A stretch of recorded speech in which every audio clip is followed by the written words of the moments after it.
Hi, I'm Captain Josh Cady with the Training Division of the Sarasota County Fire Department. You know, at one point, the fire bucket represented the pinnacle of technology in the fire service. We've come a long way since then. But we're also affected by technologies that are outside of the fire service, as we're forced to interact and adapt to these technologies while on emergency scenes. You might think, for example, of lightweight trusses, boron steel, and hybrid vehicles. But one developing technology that we all need to know about and to be able to adapt to on scene is photovoltaics. So to enhance officer development, we'd like to welcome you to our next installment of Officer Investment, which is a brief class on photovoltaics.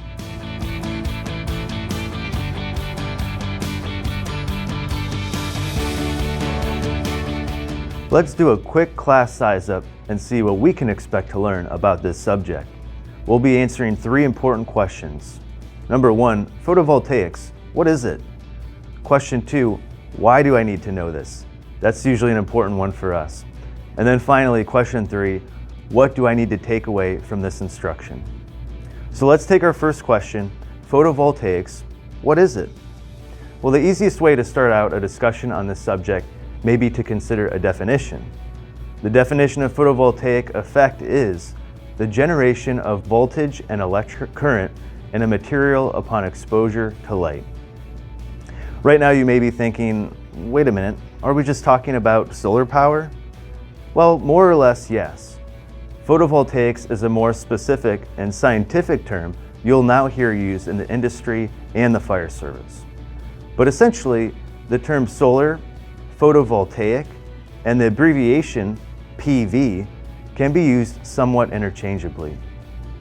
Now, it would probably be best to consider a few basic components of a photovoltaic or PV system so we are all speaking the same language. The smallest component we probably need to concern ourselves with is the PV cell. Now, a single cell can generate electricity from sunlight, but not much. So several PV cells are grouped together to form a module. Several modules can be grouped to form a panel. This is the component we most often think of with these systems, as you might recall the term solar panel. But one panel can't really generate enough electricity to power a home. So many panels are typically grouped and wired together to form an array. Those are the basic components that generate the electricity. But that electricity still needs to be converted to a usable form and transmitted to the home or business. So all these corresponding components work together to form one system. Now, here is a diagram of how a typical residential PV system could be set up, although they can be configured in a number of different ways. Notice that you have the PV array generating electricity, in this case on the roof. The DC or direct current created by the array is then carried through wires and protective conduit to an inverter.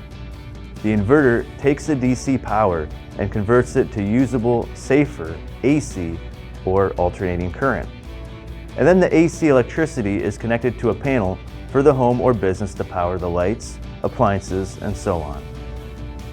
Most systems in urban areas like ours will not have battery banks for excess power storage.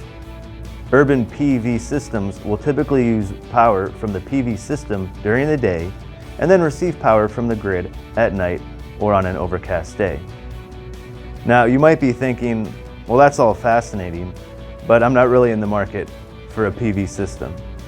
So what does this have to do with me? That leads us to our second question, why do I need to know this? Unfortunately, each year, firefighters in the U.S. are injured or even killed by electricity. In past emergency incidents, our own firefighters here at SCFD have been seriously injured by electricity. Although photovoltaic systems are all in all very safe, it is well established that PV systems represent an electrical shock and fire hazard on scene. Structure fires involving PV systems have already occurred in this country and abroad. Some of these fires have been quite significant. PV systems are in Sarasota now, and they will likely become more prevalent in our community going forward. So, why do people install these systems? Home and business owners may be interested in reducing their carbon footprint. Others might be motivated by the possible long-term cost benefits or attracted by programs designed to encourage that move to solar. Whatever the individual motive, by one estimate, nearly 60,000 structures and devices in the state of Florida have already functioning PV systems. Another source named Florida as the 5th fastest growing market for PV systems in the nation, with the potential to move to number 2 in the next year. Although you likely won't see PV systems on most of the homes in your station area right now, you can be sure that they're definitely present. SCFD has already had at least one structure fire in a home with a functioning PV system. It wasn't the cause of the fire, but it certainly made shutting down power much more difficult. So, from this brief class, we'd like you all to come away with 3 important skills that will help you interact with PV systems. Number 1, identify and communicate when you find a structure that has a PV system. Number 2, be able to safely shut down one of these systems. And number 3, safely extinguish a fire involving components of a PV system, whether it started from that system or it spread to it. So let's take that first skill, how to identify and communicate when you find a building with a PV system.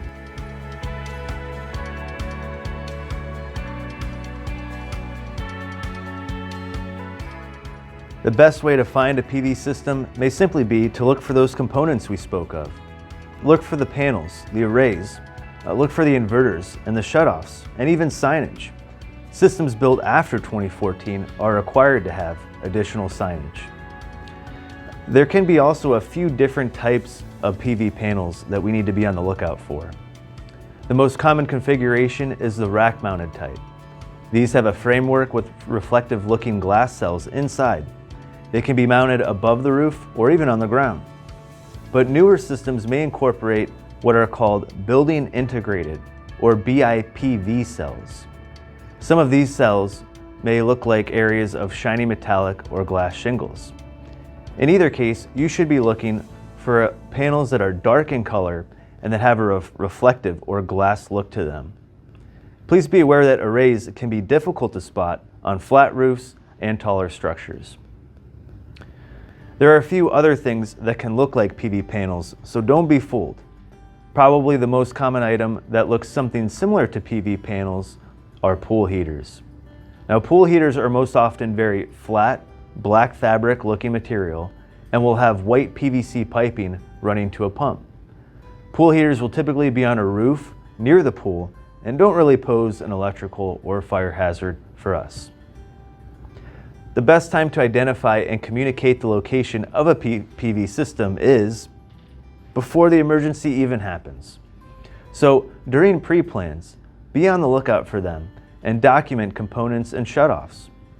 One excellent way to identify PV systems in your area is during area familiarization. So we even recommend doing a virtual inspection of your area and making that a priority among you station officers. Split your area up between shifts and maybe delegate to certain crew members streets and neighborhoods. Then use online satellite imaging tools like Google Maps. You likely will be surprised by how many you find. Once you've identified a few locations, share the addresses of those homes and businesses in your area with the other shifts. Make a list and give these addresses to your battalion chief so notes can be added to the CAD indicating that the structures have PV systems. As a last resort, actively look for PV components during your 360s. Whether you're the first arriving officer, the safety officer, or conducting roof operations, notify command right away if you believe we're operating at a building with a PV system. So let's move on to our second skill, shutting a PV system down.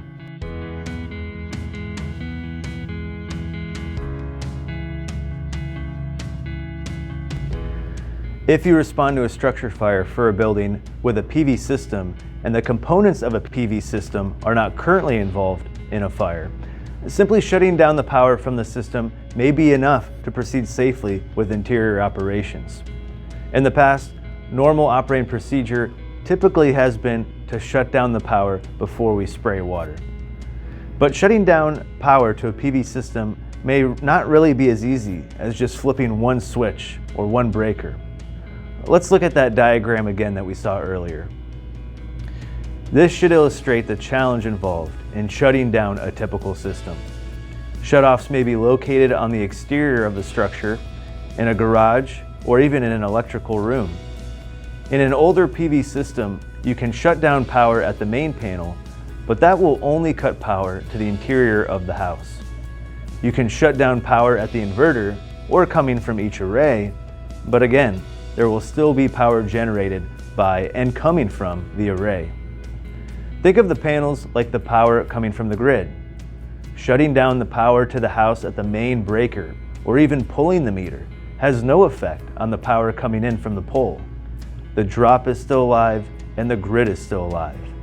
It's the same thing with these systems if the sun is out. The array is still generating DC power and the DC power is still coming from the array through the conduit in the attic or in the walls. Now, if it is completely necessary to shut down a PV system that was installed before 2015, for instance, if roof operations need to be conducted or overhaul needs to be done, this could be performed by completely covering all of the arrays with salvage covers. Now, the salvage covers need to be thick. They need to obscure all light to be effective. Obviously, this is a very labor-intensive and time-consuming operation, not to mention even a little dangerous. So it should only be attempted when absolutely necessary. One piece of good news is that NFPA has recognized the dangers of firefighters working around live PV components on structure fires and has enacted new regulations. Since 2014, new systems have been required to have what are called rapid shutoffs and obvious signage for their location. If you see a red sign like this, shutting down this one lever will shut down everything but the array itself. If you see a yellow sign like this, it's even better news. Since 2019, rapid shutoffs have been required to actually shut down the DC transmission lines and the arrays themselves. Now, if the components of a PV system itself are involved in fire, well, now that's a game changer. So let's now talk about our third skill, how to safely extinguish a fire involving the energized components of a PV system.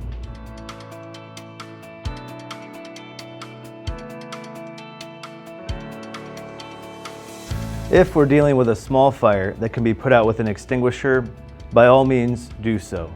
Use an appropriately rated fire extinguisher and put the fire out. However, if we're dealing with a larger fire or a stubborn fire in a location that is extremely difficult to reach with an extinguisher, then as a last resort, we can use water to extinguish the fire, even if it's not possible to de-energize the system completely like in an older system. Now you may be saying, wait, are you telling me to spray water on energized electrical equipment?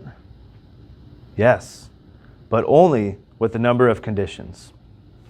Experiments conducted by Underwriters Laboratories in 2011 involving test fires with actual energized PV arrays found that these fires could be safely extinguished with water from a distance of at least 20 feet away using a narrow fog, not a solid stream, and using clean water which is less conductive than water that may have been drafted from a pond or from some saltwater body. Again, only from a safe distance and absolutely not using a solid stream. Also, please be sure that crews aren't standing or kneeling in any water that could be runoff from energized equipment. Now, most systems that we will run into in Sarasota will not have what are called ESS or energy storage systems. These are battery banks that are used to store excess electricity for nighttime use. If you do happen to run into one of these ESS systems, please treat them as energized equipment and capable of emitting toxic fumes and runoff. Now we have a few general safety reminders we would like to share regarding our subject.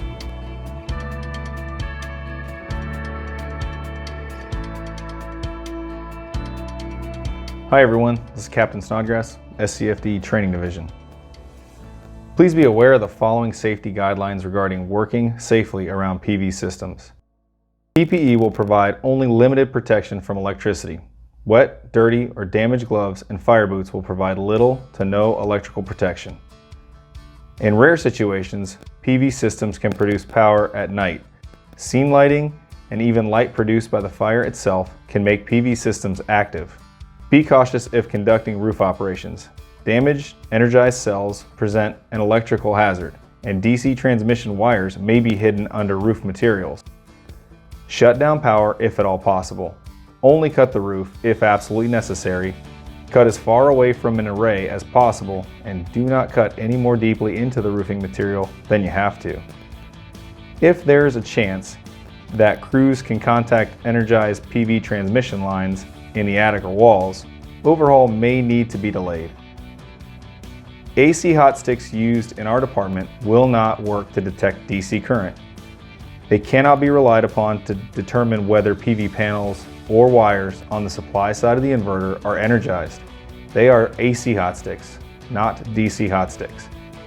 Never try to physically cut the electrical conduit coming from a PV array to shut off the power. This is unsafe and can result in electrical shock, arcing, or fire. Fires involving the wires of components of PV systems, either in the roof, attic, or garage, should be treated as a Class C fire. So our third and final question, what do I need to take away from this instruction? Obviously, we've covered a lot of material in a short period of time. So what do I need to remember? Well, let's do a quick PIA. Remember, PV systems are growing in number in our community, and PV systems can present an electrical or fire hazard on scene for first responders. Remember to practice and frequently review the 3 skills that we've discussed. Number 1, know how to identify and communicate existing PV systems in your area or on scene. Number 2, know how to shut down PV systems. And number 3, remember how to safely extinguish a fire involving energized PV system components. Water can be used, but only under certain conditions. Only from that safe distance we spoke about of 20 feet or more away, and never, never with a solid stream.